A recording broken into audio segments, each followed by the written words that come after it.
Flat Out Strange from the Other Side of Cinema. I am Mark Dickerson. And I'm Jeremy Fink. And with us today is a special guest, a friend of mine, and host of another podcast called Super Movie Bros. And his name is Dave. Hello, Dave. Thank you for that extremely NPR introduction. I loved it. Well, that's what I was going for. Yeah. So We're very formal here on Cult Movie Cult. yes, very formal. You invited the wrong guest. Let me Well, tell you. we thought we'd switch it up a little bit. This is the beginning of a new series. This one is called Lo-Fi Sci-Fi, and we are very excited about it. We are going to talk about, well, low-budget sci-fi movies that have a resonance in some way, and we figured we start out with, we go from the highest budget to the lowest. We thought that would be the most interesting way to go about this. So we decided to start with THX 1138 from 1971, directed by George Lucas. What's wrong? Nothing really. I just feel that I need something stronger. If you have a problem, don't hesitate to ask for assistance. Yes, thank you, I'll be all right. Call 348-FUN.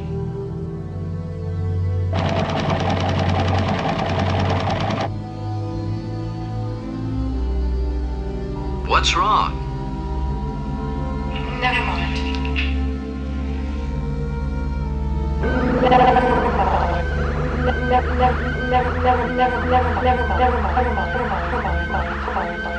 mind.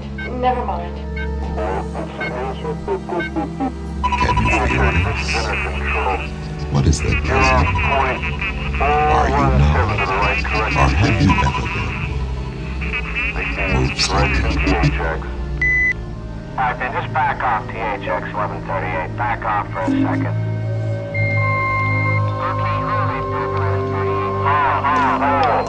What's wrong? I need something stronger. Take 4 red capsules. In 10 minutes, take 2 more. Help is on the way.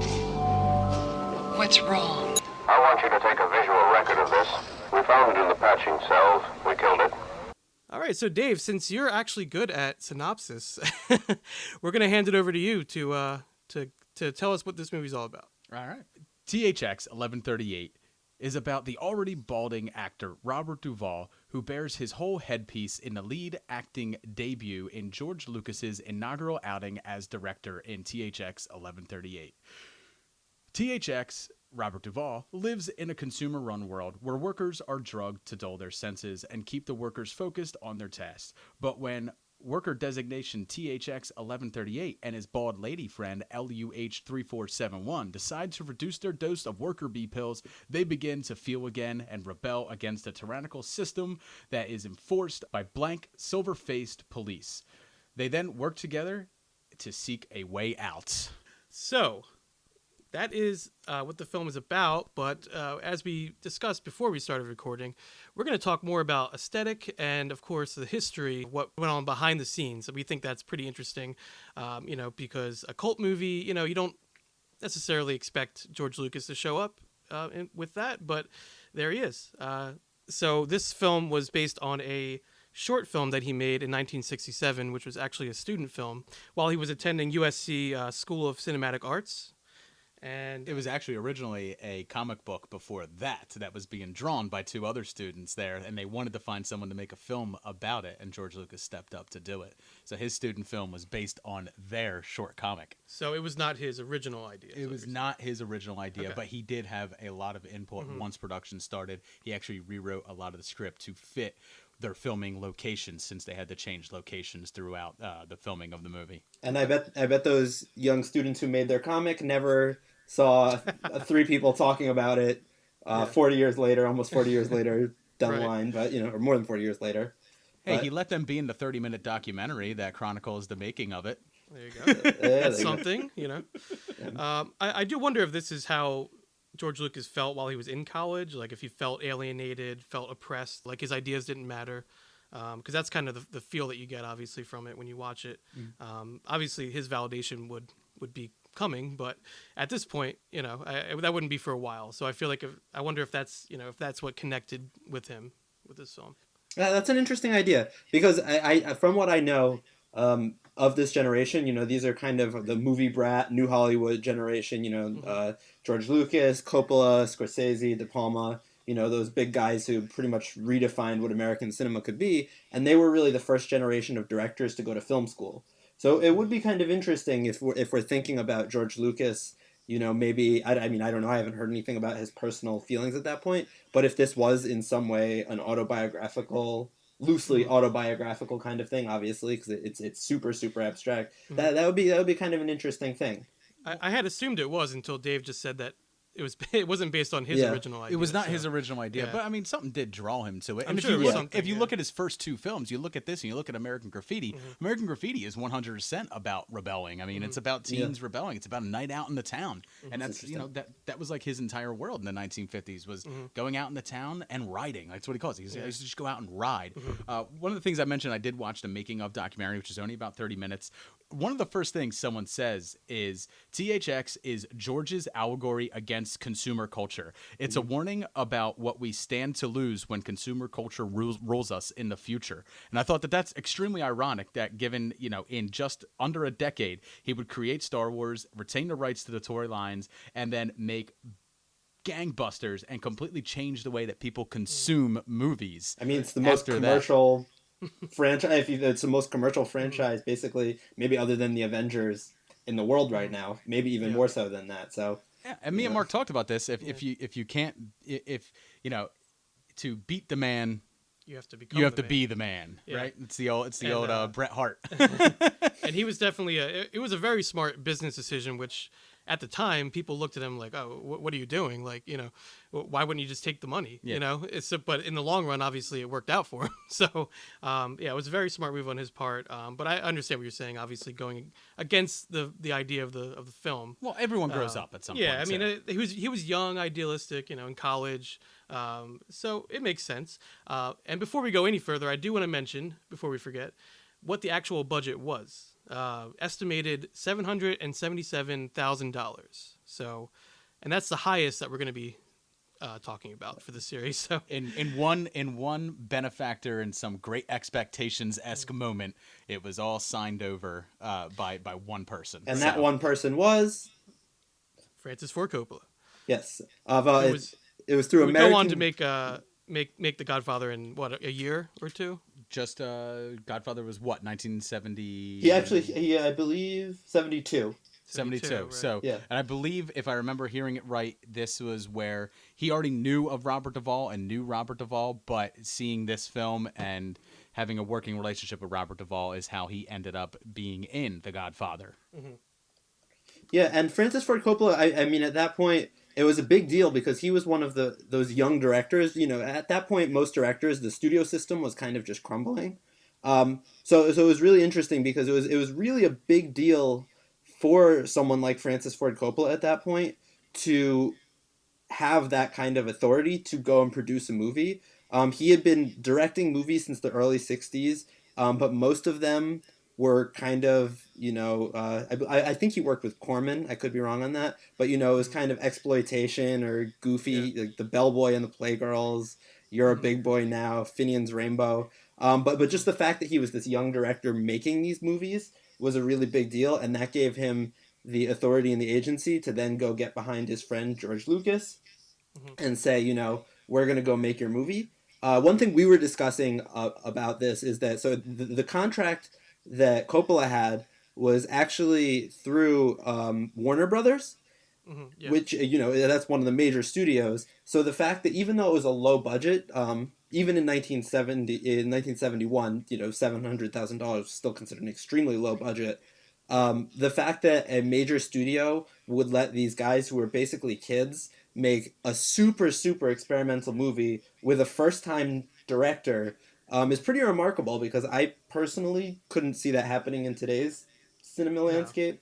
Maybe a really small independent production company. I could see maybe A24, or someone like that getting behind a first-time director to make something wacky, but not Warner Brothers in a million years. No. No, but you can see Amazon getting behind something like that and producing it Netflix like they've been doing for things like The Big Sick and stuff like that, which have gone on to big commercial success. And But, and they have pretty small budgets by today's standards. But I think you are seeing studios move to a more lower budget. I mean, I'm saying that like not super low, but I mean, you got Todd Phillips with The Joker that's going to be coming out soon. That's going to be an extremely low budget for a comic book film.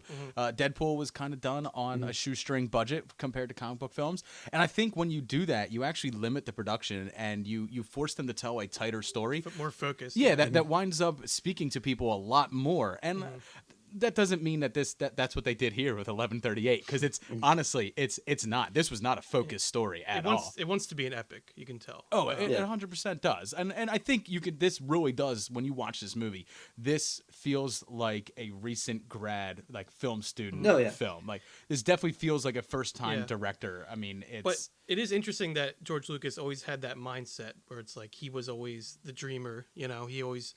Because like we were just talking about, like you can tell that the ideas he had were bigger than the movie in a way. Yeah, and the movie does feel big. Like that's what's big. crazy is, and it's this weird thing that you hear people talk about a movie feeling big, which is a hard thing to describe because it's not necessarily that there are explosions on screen, and there's just something that feels important about it. And even smaller movies, like to me, like Reservoir Dogs feels like a big movie, but that's not. I mean, even the use of like all white walls with bright fluorescent lighting actually opens up the space, and everything does feel really big. Like really when big, you watch this, you do feel like this is some sort of sterile dystopian world. Like when you watch it, it doesn't look like $77,000. And the way it's shot, with the really wide shots where Robert Duvall is really small in the frame and stuff like that. All of that helps to make it feel expansive, and I totally get that when I watch it. Can we talk about Donald Pleasance? Does anyone else?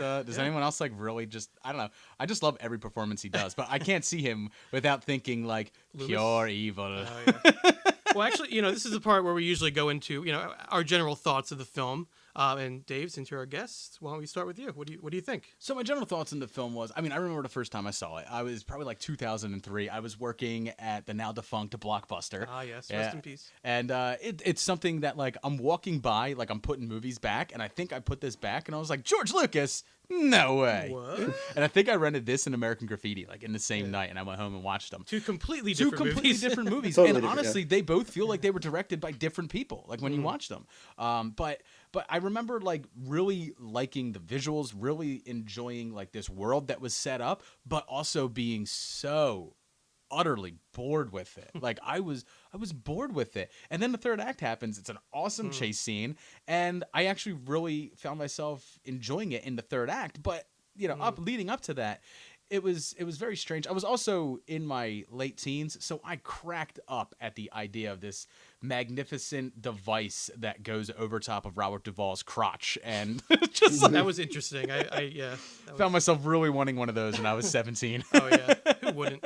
But no, I think it's an ambitious film. I'm not sure if it lived up to the ambitions of a young George Lucas. Were you comparing it to Star Wars when you watched it? Or? No, I don't think I was. At that point, I had lived with Star Wars, and Star Wars had been built up so much in my mind. I don't compare anything to Star Wars anymore. That's not to say like I'm in love with everything, but now I feel like everything is compared to Star Wars. Everything is. Everything's compared to Star Wars and Marvel, and that's it. And Disney owns them both. So, So Jeremy, what were your thoughts on the film? So I think I connected to it on an aesthetic level. I thought it was really impressive. So one thing that we haven't touched on yet, and we'll just briefly touch on, is that there is a director's cut of this film that I believe was done in 2014 by George Lucas, where they went back. It was 2004. 2004. I added a 1. Same year as the E.T. director's cut. Okay. So yeah, so I added a 1, but so there is a director's cut of this film done in 2004, as Mark said. And there are all kinds of visual effects with some CGI that were added, and that was the version of this that I saw, not knowing that was the version I was watching. Which must have been mind-boggling when you parts, So I was watching it thinking that all these effects were done in 1971, and was totally blown away by that.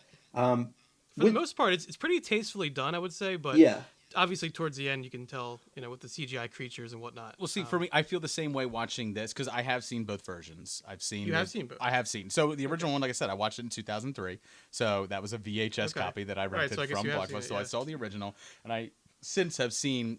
I want to almost call it a remake, but it's not. But I've seen the director's cut with George's added stuff, and it reminds me a lot of the same stuff he did in Empire Strikes Back to Cloud City. Because Cloud City has a very similar aesthetic to a lot of these. It's he added a lot more detail, Right. and but it still feels out of place because it's a movie from 1971. It's bright, it's new and shiny, and everything else in there. It's shiny, but it's it's got a 1971 filter over Feel, it. yeah. And like Star Wars, George made it very hard to find the original versions of this movie.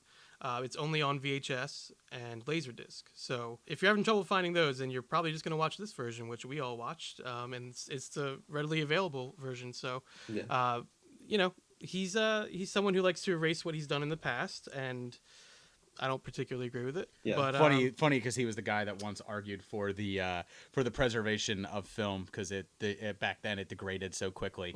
He was calling for the preservation of film and everything like that. And now he's the one that kind of goes in and changes it, but only his own. Luckily, he doesn't go in and change anyone else's. He's probably interested in the preservation of the films made by directors that he grew up watching, and probably would like to not see his experiments preserved. It's like how I think it's Michelangelo would hide all of his old sketches and drawings because he didn't want anyone to see them. He wanted them to think he was just born this massive genius painting the Sistine Chapel.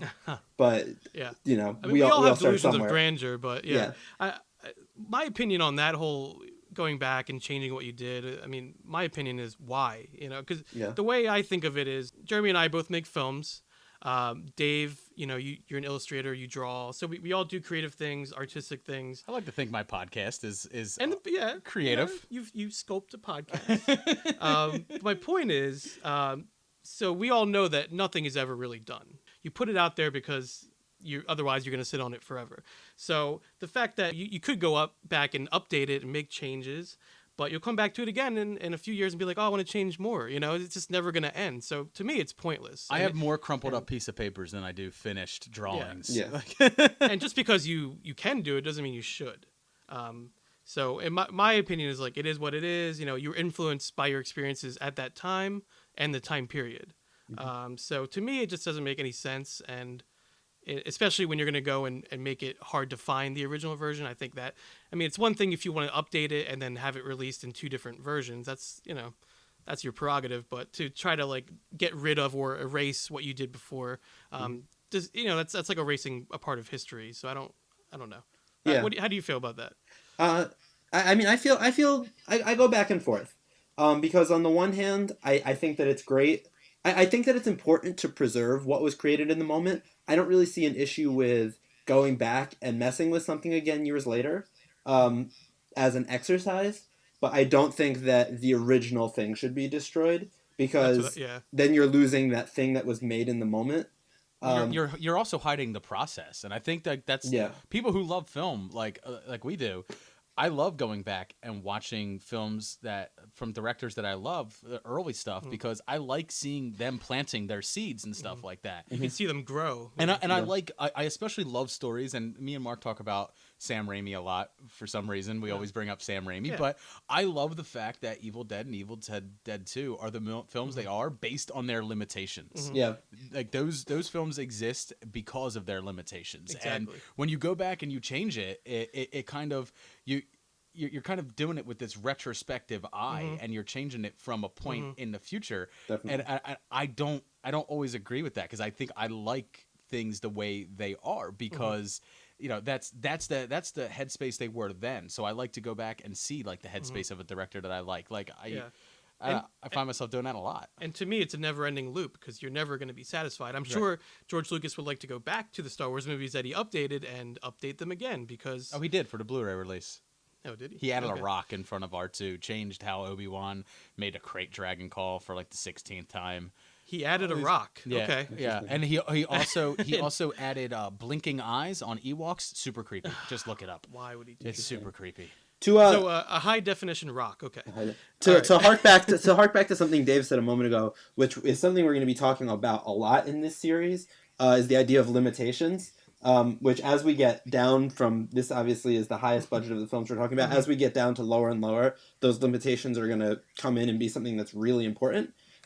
Which I think that in this, even though we're talking about how it was kind of Wait, a recut. beach ball play an alien at some point in Dark Star. in a certain movie. We'll be getting there. We'll be getting Don't there, worry. yeah. But I think even in this film, you do see the limitation, and I think those are actually some of the stronger points of the film.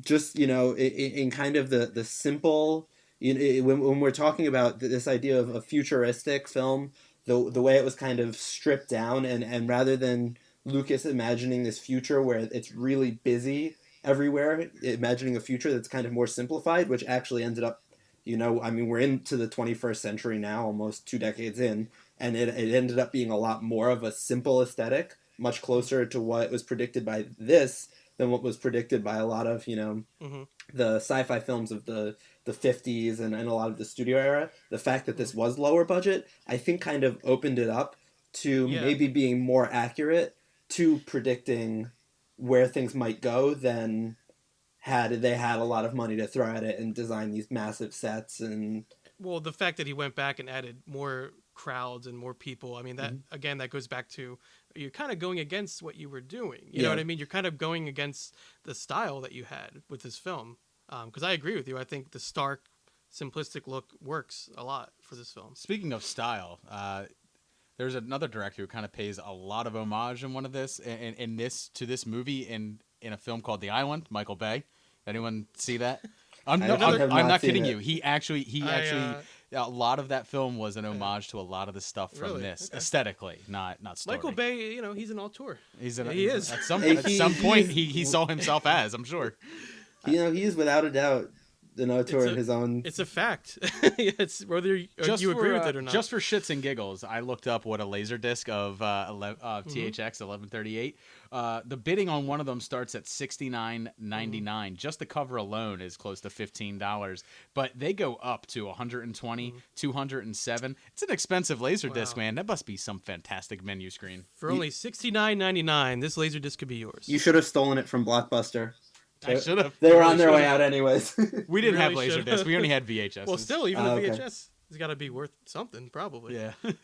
Maybe not as much as that, but. Well, Mark, you haven't really given your thoughts. You've kind of peppered in your thoughts with ours, but what? Well, I'm with you guys. I don't love this movie. It's not, but there is something to it. As with many of these cult films, I would say aesthetically, we talked about the aesthetics a little bit.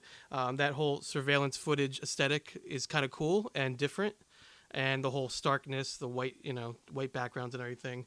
But I was thinking a lot about this, and I was trying to, reason why does this movie not connect so much with us, or why I didn't feel connected to it. I was thinking, like, maybe the movie is so cold and sterile that it may be to its own detriment. You know what I mean? Like, I found it hard to connect and engage with. Is it because we live in the consumer culture that it warned us about, so we no longer fear it? That could also be part of it. Guilt. You're onto something there. Yeah. No, that was something I was thinking about as well, though, and which is something for me, I mean, I'm going to be totally upfront, which is one reason why I'm really excited about this series, and one reason why I'm a little nervous is I'm not always a huge sci-fi person outside of kind of like camp sci-fi. I can get into that. And a reason that I have a hard time connecting to it sometimes is that I can find it to be cold and too concept-driven, too technology-driven, and sometimes it can miss character. And I thought that the performances in this movie were really beautiful, but and maybe this is an intentional thing, is that they don't really want George Lucas or whoever wrote the comic didn't want us to necessarily get character, because it's kind of about the dehumanization, decharacterization of us as human beings. But then you come back to the idea that it is a film. And it is telling this narrative story, so it's this kind of tough balance where you want to give the humanity while also showing how the humanity is taken away. Yeah, it's almost the absence of personality or absence of. But I mean, I think the whole point of it is they discover humanity. I mean, he discovers it between a woman's legs, which a young man like George Lucas really did. That was living. I mean, he said he liked to go out riding. What do you think riding meant? You get in your fast car, you get your loose women, you go out riding. Yeah. But I mean, I think that like the whole point of the movie is like it's humanity lost and humanity found at the same time. We see similar themes throughout other movies and in other sci-fi. Blade Runner. I would say Blade Runner, the most character driven characters are the replicants, more so than anybody else. We're not going to start a debate whether Decker was a replicant or not. He was, but you see those there, and then I also think of like Alien, where there really is no standout character in Alien. It's only after all the rest of the characters are gone that you're like, all right, I'm going to root for Ripley, because you were rooting for Tom Skerritt before that. So I think there's something a little bit that's cold with sci-fi, but good sci-fi has to have a balance. It really should.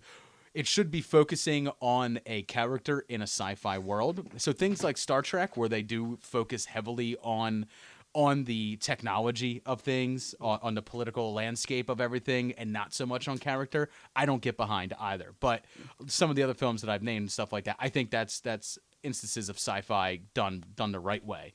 Character is always paramount in story for me. And I think you're right. In 1138, the character, we don't really get to meet him. We don't really get to know him. We get to see his awakening, but other than that, there's really nothing to draw you to him. You root for him because he's the person that got the most screen time. But there is something about the performances. I would say, like, the absence of their personalities is, I found it kind of interesting to watch them act in that, like, having that in mind. Like, all right, these people are trying to act like they don't have a personality, and that's just, I don't know. I thought that was interesting. Like 75% of Gosling performances. Don't say that in front of your co-host. That's why I could say it here.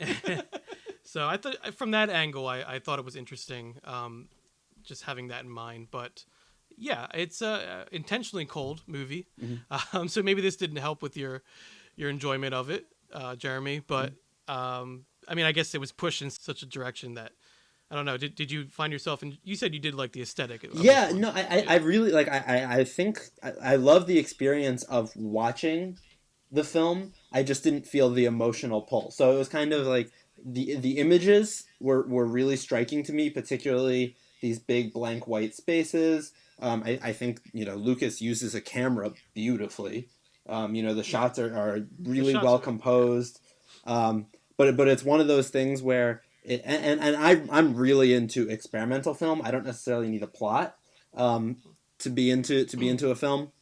It was just kind of, and also I think the thing that kept coming to my mind while watching this was 1984, and George Same Orwell here. in general, which I think Metropolis. is which is definitely a conscious thing, I would assume, on the part of Lucas, and it goes back to that though, where a book like 1984, and then I think there's a decent film adaptation if I remember correctly.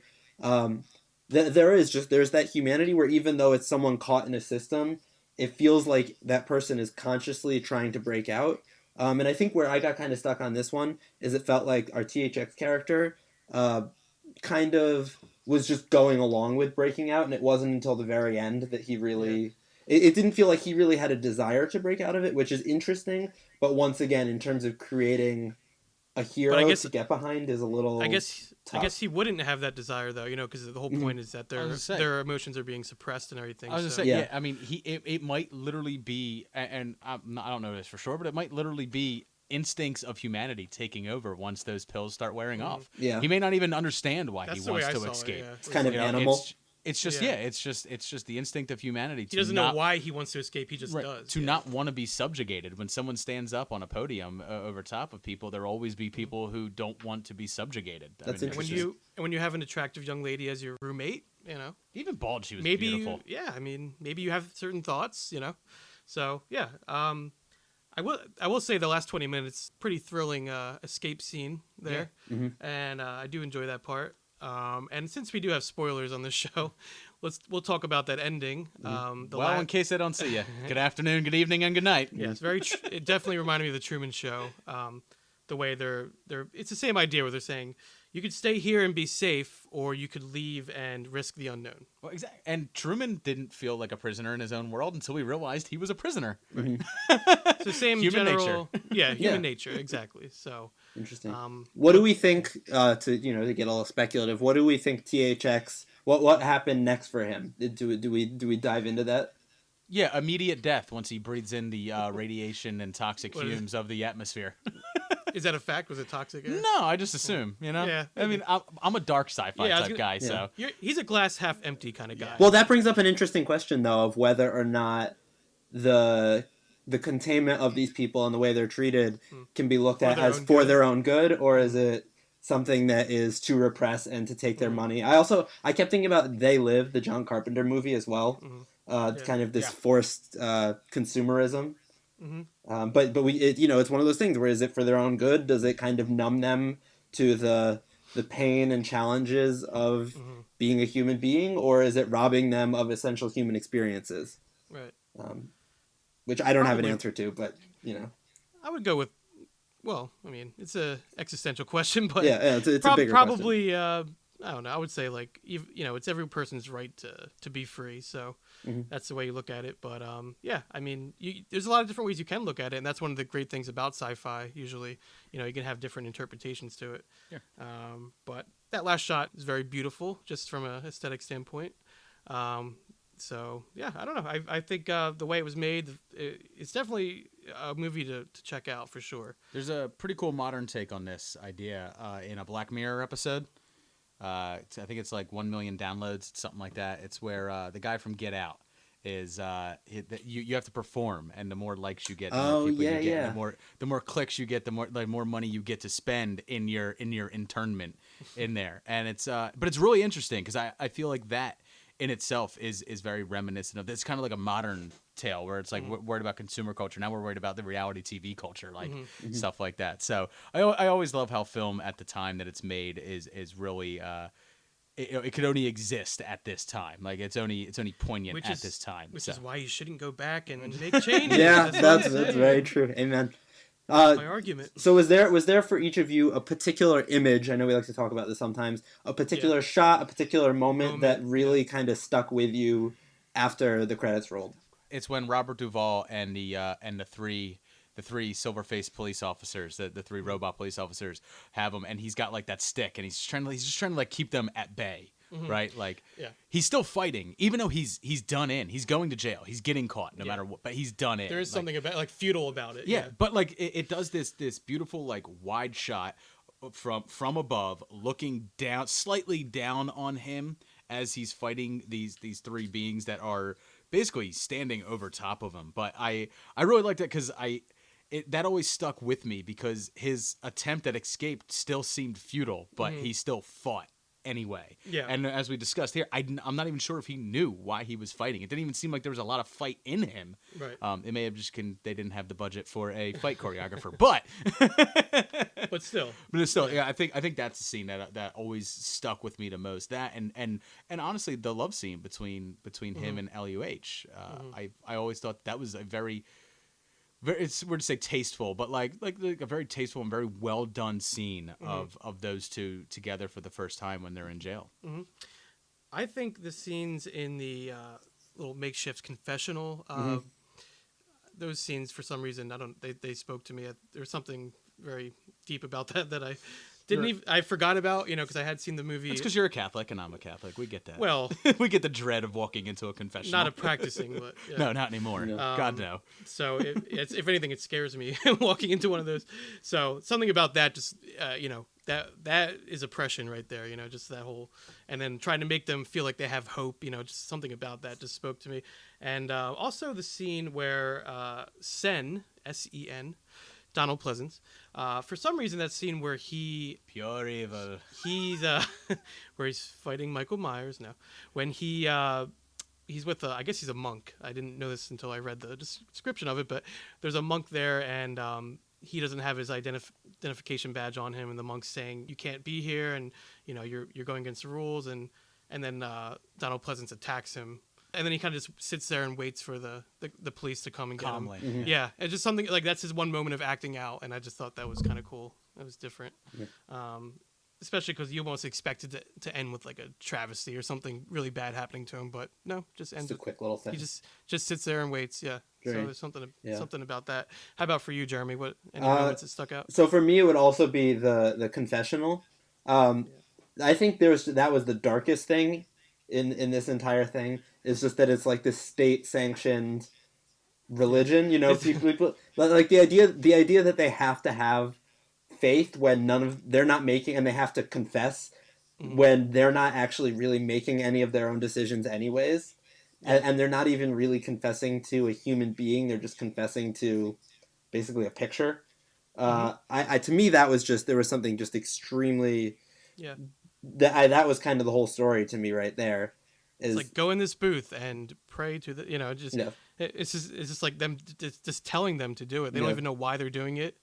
Because the things that Robert Duvall is saying in there, they don't even really make sense. He's kind of muttering Yeah. to himself about the masses and things like that. It's pretty nonsensical. So I thought that was something about the juxtaposition of that was really interesting, I thought. Well, it's also just the most personal thing.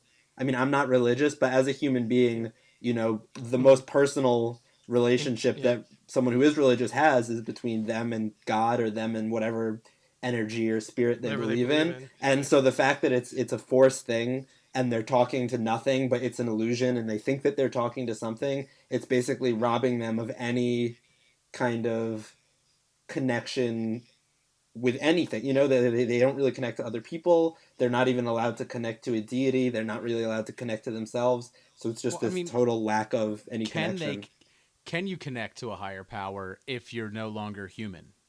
If the drugs make you dull, I mean, can they connect? Or you're asking someone to go into a confessional and bare their soul. Maybe that's why he's muttering, because he doesn't even know what to bear. He doesn't even know what to feel bad about. He doesn't even know what sins he committed, because he doesn't have a soul anymore. I mean, as he's lost his humanity by taking those pills, it robs them of that. So I think that is sad in itself, where I think people always look to religion for answers, or even just to feel a certain way. But when you're taking drugs to numb how you feel, you can't even turn to that. Yeah, no, that's really sad. interesting. Yeah, the whole movie was pretty bleak. It's very bleak. Bleak is a good word to describe it. Bleak and stark. I would say it's a interesting film, and it's a memorable film, but it's not necessarily a fantastic film. But it's certainly one to make you discuss about 1 hour and 11 minutes and 38 seconds on. Yeah. Well, that's not actually how long we've been recording. I'm kidding. That's just I'm kidding. What my counter says on my recording thing. No, but it is something that you can. It is a film that warrants discussion, I would say. Even though it's nothing spectacular or fantastic, there's enough there that warrants discussion. You really see a lot that was put into it. The imagery alone, I mean, if nothing else, just the imagery is iconic, I think, at this point. And the place it holds in the history of cinema, because without this film, George Lucas probably doesn't have the, power to go direct American Graffiti.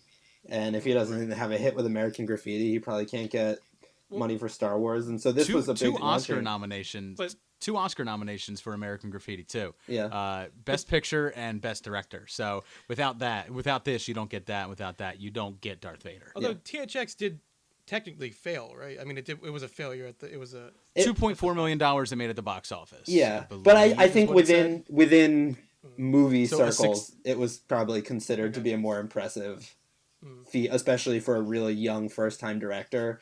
And it made some money, yeah. But that might have been like up until now. When it first came out, Francis Ford Coppola bought all the tickets. He bought all the tickets. Sure, George, I'll go see your movie, buddy. 2.5 million times. No, but I just mean the fact that he kind of established himself as there are a lot gave of him the confidence to It got him to that point. Yeah. So you have anything else to add, Dave, about this film or about George Lucas or where he went from here? And obviously he went a lot of places, but no, I mean he did, but I would say like I do think you see a lot of the empire here, right? You see a lot of the seeds being planted for a tyrannical rule that would enslave an entire nation of people and stuff like that. But instead, this is the story that George tells, where there is no how do I put it? There is no hero with 1,000 faces, right? There's no rising up of a people. It's more of just like a rising up of one. But there's something beautiful in that in a way. But I do like seeing like these cold and these sterile hallways and stuff like that, and immediately thinking of things like Cloud City and the Death Star hallways and stuff like that. And even the trench run with the chase in the bark. The cars. What this kind of is like the story of a stormtrooper. If you didn't know everything, this is like a stormtrooper who's just brainwashed into. Hey man, Finn could be THX 1138. Yeah, no, that's interesting. That's an interesting. Yeah.